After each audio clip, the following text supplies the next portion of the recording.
Super Mega Market 90% completed na at inaasahan na magbubukas muli bago matapos ang Enero ayon kay Cotabato City Mayor Bruce Matabalao. Retrofitting nagpapatuloy pa rin. May report si Riza Kamid. Kabandarang Riza, ibandara mo. Bandara Reports Afternoon Edition. Mega Market ng lungsod ng Cotabato na sa 90% completed na.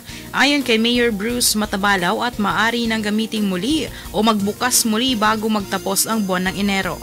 Ilang vegetable at fruit vendors ay maaari nang maipasok o magbenta sa Mega Market. Yan ang sinabi ni Mayor Bruce Matabalao sa panayam ng Bandera News TV Cotabato.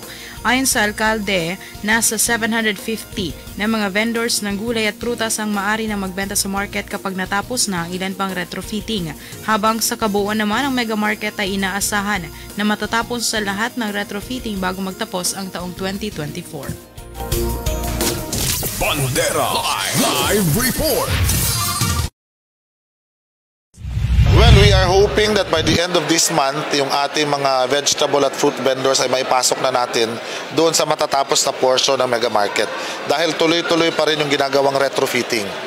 Hindi natin pwedeng ipagamit yung ibang portion na hindi pa natatapos yung retrofitting dahil baka maging risky doon sa ating mga vendors. But there will be around 750 vendors na maipapasok natin hopefully bago mag-end ang buwan or pinaka-late siguro mga second week of February.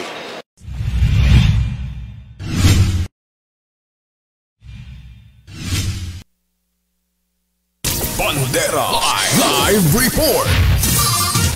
Mula dito sa Bandera News TV Cotabato, Riza Kamid, Basta Balita, Ibandera. Bandera Reports Afternoon Edition.